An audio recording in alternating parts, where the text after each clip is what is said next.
Good morning everyone, this video is for Hazaribagh Jharkhand. So basically हमारे जो sir हैं वो 2006 से बच्चों को पढ़ा रहे हैं। मोर एजुकेशन के नाम से सर की क्लासेस चलती है। Very provide live classes, recorded videos, notes and books in a very easy language that covers up your entire syllabus.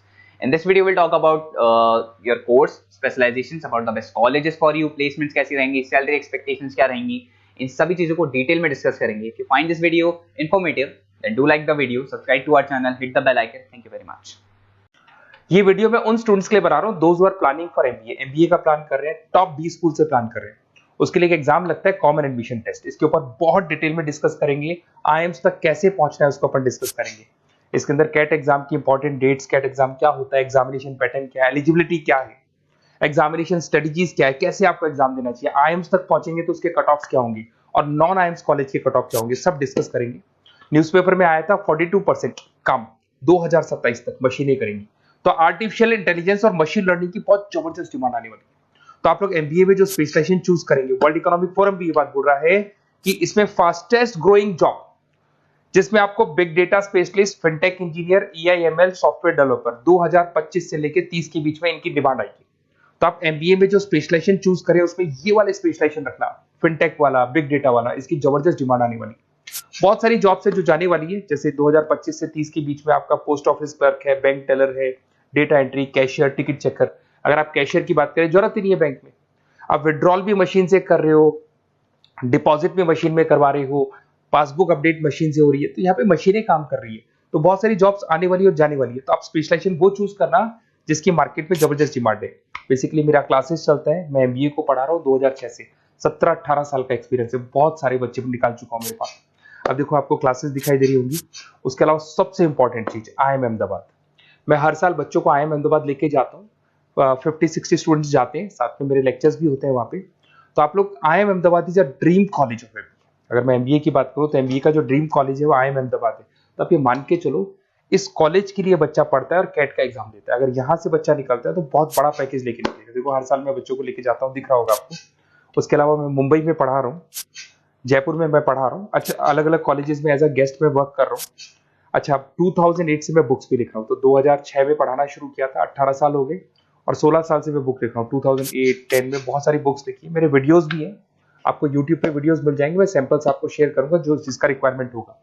अगर आपको बेस्ट कॉलेज का रिक्वायरमेंट हो या फिर कैट के लिए कैसे स्टडीज करनी है उसका रिक्वायरमेंट है कि कौन कौन से कोर्सेज हैं कैट में, कहाँ पे आपको एडमिशन लेना चाहिए और किस तरीके से स्टडीज करनी है, कट ऑफ क्या जाएगा, तो उसके ऊपर आप डिस्कस कर सकते हो। मेरा नंबर है, इस पर कॉल कर सकते हो। बाकी मैं अगर क्लास में रहता हूँ तो आप मेरे को व्हाट्सअप कर सकते हो, अपना name, number, city, state, course और कहाँ से आपको अपना एमबीए करना है और किस तरीके से कैट का प्रिपरेशन करना है। अब अपन आते हैं एक एक करके कैट के स्पेशलाइजेशन पे। What about CAT? देखो, कैट का जो एग्जाम है वो आईएम्स लेता है, इंडियन इंस्टीट्यूट ऑफ मैनेजमेंट। इसमें एमबीए पीजीडीएम करवाता है। मोड आपका जो है ऑनलाइन बेस होता है, कंप्यूटर बेस्ड मोड होगा आपका।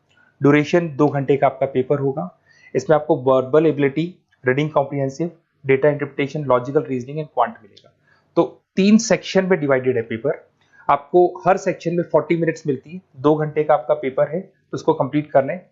तो इसमें पढ़ना कैसे है, उसकी स्ट्रेटजीज क्या है, इसको अपन आगे डिस्कस करेंगे। देखो आपको इंपॉर्टेंट डेट्स दिखाई देंगी। नोटिफिकेशन इसका जुलाई 25 तक आ जाता है। उसका रजिस्ट्रेशन अगस्त में स्टार्ट होते हैं, सितंबर में आपका लास्ट डेट है, एडमिट कार्ड अक्टूबर में आता है, नवंबर में लास्ट संडे, जो लास्ट संडे होता है नवंबर का, उस दिन एग्जाम लगता है इसका, और जनवरी तक रिजल्ट आ जाता है। अब देखो इसमें बहुत सारी चीजें जो अपन डिस्कस करेंगे। टोटल इसमें 66 मार्क्स का पेपर होता है, वेरी भी करता है थोड़ा बहुत।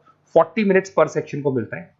इसके अंदर आपका इंग्लिश है, रीजनिंग है, क्वांट है, इनके लिए अलग अलग टाइम मिलता है। 1/3 इसमें नेगेटिव मार्किंग रहती है, मतलब अगर आपने कोई किसी ऑप्शन बेस्ड क्वेश्चन को तुक्का मारने की कोशिश की तो 1/3 कट जाएगा। एमसीक्यूज में नेगेटिव होता है, और बाकी जो सेक्शनल कट ऑफ जरूरी है इसके अंदर। मतलब ऐसा नहीं है कि आपका इंग्लिश में स्कोर आ गया, मैथ्स में नहीं आया, डीआई में नहीं आया तो सिलेक्शन नहीं होगा। इंडिविजुअल आपका इंग्लिश में भी आना चाहिए, मैथ्स में भी आना चाहिए, डेटा इंटरप्रिटेशन में, तीनों में आना चाहिए आपका। और एमसीक्यूज में जो नेगेटिव मार्किंग है एमसीक्यूज के लिए होगा, नॉन एमसीक्यूज के लिए नेगेटिव मार्किंग नहीं होता है। उसके अलावा अगर मैं एलिजिबिलिटी की बात करूं तो जनरल का अगर स्टूडेंट है तो 50% मार्क्स चाहिए। अगर आपका 50% से कम है, you are not eligible to give the CAT examination. अगर एससी, ओबीसी, रिजर्व कैटेगरी से है तो 45% आपको चाहिए। देखिए, और एज लिमिट नहीं है, कोई भी बच्चा एग्जाम दे सकता है। फाइनल ईयर का स्टूडेंट दे सकता है, फाइनल ईयर होने के बाद भी वो एग्जाम दे सकता है। अगर मैं स्ट्रेटजीज की बात करूं, देखो बार बार मैं एक चीज बता रहा हूं जब भी आप पेपर को अटेम्प्ट करते हैं, इसमें टाइम कम होता है, क्वेश्चन ज्यादा होते हैं, तो यहां पर आपको रिजेक्शन आना चाहिए, सिलेक्शन नहीं करना है, रिजेक्शन करना है। बहुत सारे ऐसे क्वेश्चंस होते हैं, बहुत इजी है, उसमें 4 से 5 मिनट खराब हो गए और आपने उसका राइट आंसर निकाल दिया। अरे भाई, वो 5 मिनट में 5 क्वेश्चंस करने थे आपको, उस क्वेश्चन में फंस के आपने 5 मिनट खराब कर दिए। तो जो क्वेश्चन इजी और आपको लग रहा है सॉल्व हो जाएगा बट टाइम लेगा, आप उसको छोड़ दो, रिजेक्ट कर दो। वो क्वेश्चंस करने हैं जिसमें टाइम कंज्यूमिंग कम होता है।